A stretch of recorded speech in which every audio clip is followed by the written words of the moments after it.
Les éditions Télème présentent un enregistrement intégral de Les larmes rouges sur la façade de Navid Sinaki, lu par Slimane Yefsa.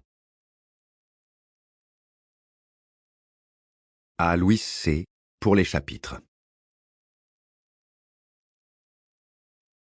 Chapitre 1. Tirésias était à moi. Je prenais toujours le rôle de l'homme de la mythologie grecque qui s'était transformé en femme après avoir frappé 2 serpents. Le plus logique aurait été que nous jouions à être Zal et Roudabai, même si nous étions 2 garçons. Zal, que j'ai toujours aimé plus qu'un ami, portait le nom d'un prince persan légendaire, et on disait que mes cheveux, comme ceux de Roudabai, pouvaient passer pour des serpents. Mais c'est Tirésias que je choisissais pour nos jeux dans le jardin où la gravité s'avérait particulièrement cruelle.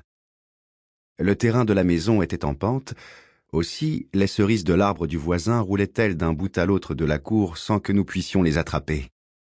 Les pierres subissaient les assauts des grenadiers, cherchant une eau toujours hors d'atteinte, et les nectarines ne se contentaient pas de tomber, elles s'empalaient sur les cailloux.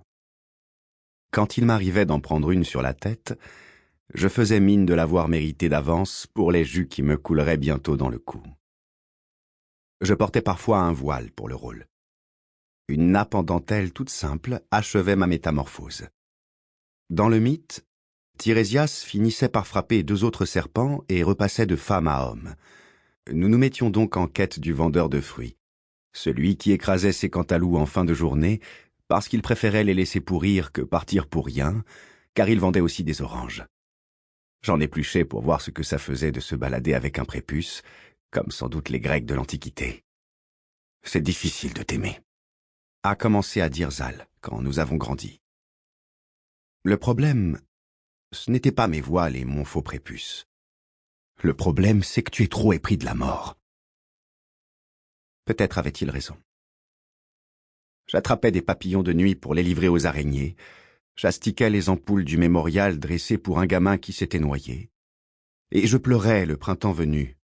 En l'absence de feuilles séchées, des mois s'écouleraient sans que personne évoque la mort. Zal, que nos paroles soient un ruban joignant les bouches de 2 anges peints.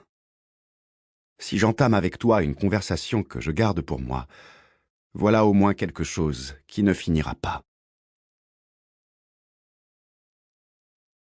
Chapitre 2. Je maîtrise depuis longtemps le grand numéro de la disparition. Chaque fois que tu pars, je retire nos photos du réfrigérateur sans toucher aux... Sample complete.